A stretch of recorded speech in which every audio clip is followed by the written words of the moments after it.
Olá, tudo bem? Hoje nós vamos falar um pouco sobre uma parábola de Jesus lá no livro de Mateus, capítulo 25, a parábola das dez virgens. Nós sabemos que Jesus se utilizava de parábolas para poder exemplificar o reino dos céus para as pessoas. E aqui vai uma dica para você que estuda a Bíblia, né? Além do contexto da história, você também tem que perceber e tem que pesquisar um pouco para entender um pouco mais a Bíblia, o seu contexto cultural. E é exatamente isso que nós vamos fazer nessa história hoje. Mateus capítulo 25 diz o seguinte: a parábola das dez virgens.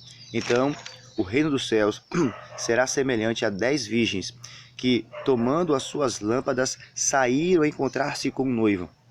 5 dentre elas eram nécias e 5 eram prudentes. As nécias tomaram as suas lâmpadas e não levaram azeite consigo.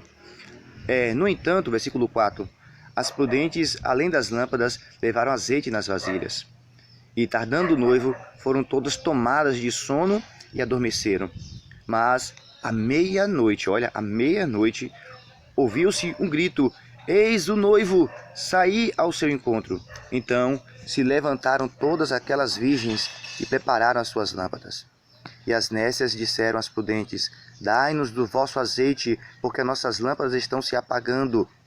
Mas as prudentes responderam: Não, para que não nos falte a nós e a vós outras, ide antes aos que vendem e comprai-o. E saindo elas para comprar, chegou o noivo, e as que estavam apercebidas entraram com ele para as bodas, e fechou-se a porta. Mais tarde chegaram as virgens nécias clamando: Senhor, Senhor, abra-nos a porta. Mas ele respondeu: em verdade vos digo que não vos conheço. Vigiai, pois, porque não sabeis o dia e nem a hora. Nós podemos perceber aqui nessa parábola que Jesus se utilizou de uma festa de casamento. Então, para eu entender um pouco mais esse contexto, o que Jesus queria dizer, é necessário que eu conheça um pouco sobre casamento.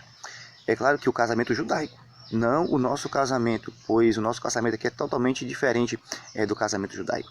O casamento judaico, vou falar um pouco para vocês aqui, rapidamente, apenas alguns detalhes, eram mais ou menos assim, mais ou menos, viu?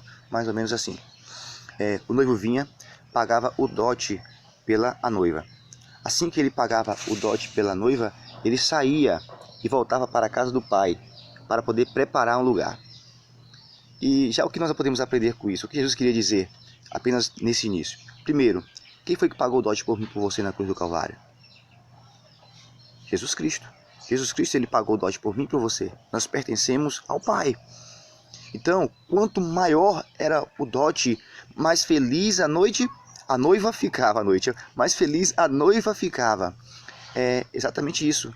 Nós devemos, neste momento, estarmos felizes, pois o noivo pagou o maior dote que alguém poderia pagar pela sua noiva, que foi o sangue de Jesus Cristo derramado na cruz do Calvário. Leia depois 1 Coríntios 6, versículo 20 e Atos 20, versículo 28. Depois que o noivo voltava para a casa do pai e ia preparar um lugar, o noivo ele voltava. O que nos diz João capítulo 14? Não se turbe o vosso coração, credes em Deus, crede também em mim. Na casa de meu pai há muitas moradas. Se assim não for, eu não vou ter dito para vos preparar-vos lugar. E quando eu for e vos preparar lugar, voltarei, para que onde estou estejais vós também. Exatamente isso, meu querido. Jesus ele disse que iria, ele foi, preparava-vos lugar e depois ele iria retornar. Igualmente o noivo na história. Veja só como as coisas começam a se encaixar e você, quando você estuda um pouquinho apenas de cultura hebraica, você passa a entender melhor o contexto bíblico. Depois que ele voltava, ele não voltava sozinho. Ele voltava com os seus amigos. Mateus 24, 30 e 31 fala quem são esses amigos de Jesus. São os anjos. Jesus, quando ele voltar na nuvem dos céus, ele não vai voltar sozinho. Ele vai voltar com milhares e milhares de anjos, com todos os anjos. E diz que quando ele voltar, né, ele com os anjos, é como se fosse tocar uma trombeta, ou uma corneta, né, como vocês queiram. Também assim o noivo fazia. Quando ele voltava para poder buscar a noiva, ele tocava uma trombeta, uma corneta. Ou os amigos dele, né, tocavam uma trombeta, uma corneta. E assim também está na história. Eles gritaram: Eis o noivo, né? O noivo está aí. Quando tocar a trombeta, nós olhamos para os céus e veremos a Jesus e falar: Eis o nosso Deus, a quem tanto nós aguardávamos. Então, qual é a simbologia então? Jesus, ele simboliza o noivo. A noiva é a igreja de Deus. E quem são as virgens? As virgens, elas tinham um papel muito importante no casamento. Elas eram as amigas da noiva.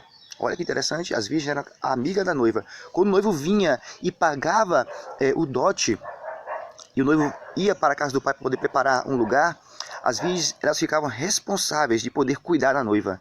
A partir daquele momento que o noivo saiu, elas eram responsáveis de poder cuidar da noiva, preparar a noiva para que quando o noivo vier, a noiva possa estar preparada. As virgens, é claro, simbolizam a mim e a você. Nós hoje temos, né, essa obrigação, vamos dizer assim, esse privilégio também de poder preparar a noiva, preparar a igreja. Que igreja? Qual igreja? A igreja, todos na terra, todos nós na terra. Não existe, na realidade, uma igreja só ali, só aquela igreja que vai ser salva, não. A igreja é o povo de Deus espalhado em todos os cantos. É claro que existe algumas doutrinas que são verdadeiras e, infelizmente, algumas igrejas pregam algumas doutrinas que são falsas e, infelizmente, acabam enganando algumas pessoas. Mas mesmo a pessoa sendo enganada, ela é uma igreja de Deus. Ela está ali, mesmo sendo enganada, mas se ela estiver com o coração sincero para com Deus, ela faz parte da igreja de Deus. Porque ela é uma pessoa sincera e Deus conhece aquilo que vai ter guardado no seu coração. E Deus conhece também a sinceridade daquela pessoa. A Bíblia nos diz que Deus ele não se importa com o tempo de ignorância. Mas a partir do momento que você conhece uma verdade bíblica e você passa a não tentar viver e a não divulgar essa verdade bíblica, aí sim está o perigo. Mas se você é inocente, você não conhece e você está em uma prática errada, Deus não vai levar em conta o tempo de ignorância. Então esse era o papel das virgens. E eu e você, de alguma forma ou de outra, fazemos parte, né, da igreja de Deus, da noiva de Deus. Eu e você, de alguma forma, nós somos também virgens, né, e temos que prepararmos as outras pessoas, prepararmos a igreja para poder encontrar-se com o noivo. Deu para entender? Deu para entender tudo certinho? Eu espero que sim. Mas, irmãos e amigos, a parte principal dessa história está no versículo 13, que diz assim, ó: Vigiai, pois, porque não sabeis o dia e nem a hora. Esse pontozinho, esse versículo aí, ele é muito importante para mim e para você. Eu e você hoje, nós estamos vigiando.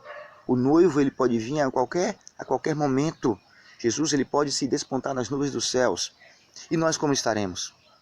Estaremos dormindo ou estaremos atentos, espertos, para que quando o noivo vier, nós possamos estarmos fazendo a nossa parte, preparando a noiva, e a noiva está preparada para poder encontrar com seu noivo. Nós percebemos na história que 5 eram prudentes e 5 eram nécias. Nesse exato momento, meu querido e minha querida, Jesus voltasse hoje nos dos céus, você seria uma prudente ou você seria uma nécia? Eu não sei, mas eu oro a Deus para que quando Jesus voltar nas nuvens dos céus, eu e você, nós possamos sermos prudentes.